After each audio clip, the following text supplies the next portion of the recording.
Oh no. So you probably have done this either as a seasoned vet or even a beginner, doing your deadlifts and you get injured. Not only it's going to cause you to feel really bad and injure your back, but also the logistics that goes around life, not being able to do certain things, going to physio, going to rehab. You might think maybe you've learned the deadlift wrong. Maybe the professional has told you something that is completely out of the blue or wacky. It's not. You're actually doing it wrong because your eyes are deceiving you. My name's Chong and I've been a coach and a nutritionist for a while now. And this revelation came to me a few weeks back, actually, when I was coaching a client here at the gym. The deadlift ultimately is a hip hinge pattern, meaning it's not about trying to get the bar up and down. It's actually about thinking, moving backwards and forwards. And that alone has changed and revealed so much to me when it comes to teaching and cueing individuals on how to properly deadlift safely, efficiently, and more importantly, more powerfully. So here is what happens when you think of up and down, or the cue, getting the bar up and getting the bar down in the deadlift. You see the bar on the floor, you're gonna pick the bar up from the floor all the way up and all the way down. Sounds pretty common, sounds pretty natural, but when you start thinking of an up and down motion, there is a high possibility that your back is going to start to round whilst you are doing the deadlift, which isn't ideal from a safety perspective, then results you in getting injured. So instead, think of it this way. The deadlift movement is a hip hinge movement, which means you want to be cueing your hips, moving backwards and forwards, which allows you to generate the appropriate force to do your deadlift. As a result, the bar is going to move up and down. But conceptually speaking, you are really sort of thinking about moving your hips back and forward in order to achieve this hinge pattern. This cue is going to put your spine in a lot more safer and neutral position, which also means you don't need a separate cue to think about keeping your back flat, because all you're thinking about is moving your hips backwards and forwards in order to generate the movement and resulting the bar moving up and down. Now, interestingly, I basically ran with this idea and started cueing a lot of my clients and my athletes on how to execute a deadlift. And one of my clients actually sent me a photo which looks something like this.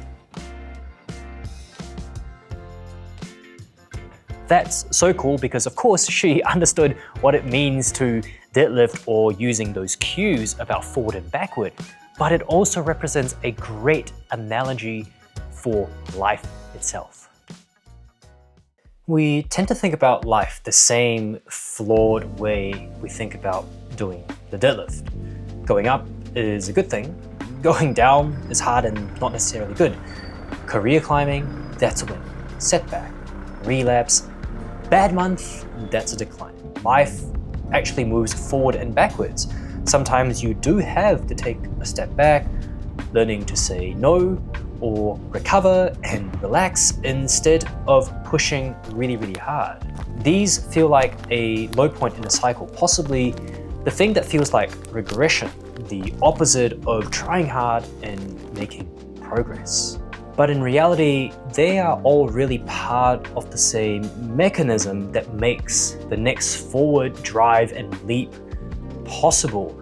Same as the hips traveling back in your deadlift before you can actually drive it forward to inevitably make the bar go up.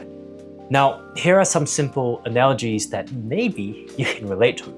For example, your motivation goes up and down. But underneath all of the ups and downs, it's sometimes the commitment of moving forward and driving hard to do certain things. And then sometimes life happens, you just pull back to recover. And the pulling back sometimes, and in most cases, is what lets the next drive, the next big thing to happen. Motivation is the bar. It's going up and down, and discipline through the low lows. It's kind of the hinging backwards, the hips forward is effectively your hinge and drives you forward at that point where you decide to lock in and go hard because motivation is hard. I'm going to show you what I'm visualizing in my head, and hopefully this makes sense to you, because this is basically taking the picture that my client sent me and restructuring it in my head, so bear with me. So imagine this is life, and the ups and downs is only what you can really see, right? And this is sort of synonymous to the deadlift. It's actually what's happening. You can see the thing that is happening. Now, the number on the bar, the bank balance, your mood, your physique changes. However, you kind of keep missing the real mechanism, the process that's actually producing it. So for example, when you're riding the high highs, you might actually be moving forward, and when you're riding the low lows, you might feel like you're moving backward. But over time, what you'll find is that the more you move forward and backward through this motion, eventually you'll realize that your baseline is going to continue to improve and improve, making progress over time. And a little bit of a bonus thing here. The hardest part of the deadlift is the first pull off the floor. The bar is not moving, it's stationary. And everything is just working against gravity. This is where you have to really sort of give it your all to hopefully get it up. Same with starting anything. The hardest part of going all in on something big, a dream or a career leap, isn't really in the middle of the grind. Of course, that's difficult, but it's that initial rocket launch, that first pull. Once you've broken the deadlift off the floor, the rest of the repetition at least has some momentum behind it. Again, like none of this happens in one clean motion, especially in a 1 rep max testing. Either, just like life is never smooth sailing. It's set after set, repetitions, moving forward, moving backwards, repeat, repeat, repeat. No 1 rep in life really transforms you, but the accumulation of reps, especially the hard ones, done consistently, raises your baseline. That's literally how muscle and strength is built, and it's how any meaningful part of your life gets transformed and built to it. So the next time you're deadlifting, don't just think of trying to move the bar up and down. Think of actually trying to move your hips backward and forward. Let them do the hard work, do the heavy lifting, hinging, and try to carry some of those cues, if you will, into whatever that you're trying to accomplish or build outside the gym. The moving back in life, so to speak, isn't always a bad thing. It's just part of this extremely intricate process that drives the progress along.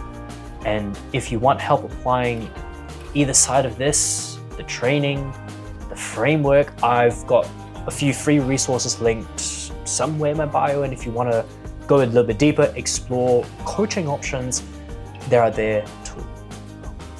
That's really it for me. Hope this helps you conceptualize the deadlift and life, and I'll see you in the next one.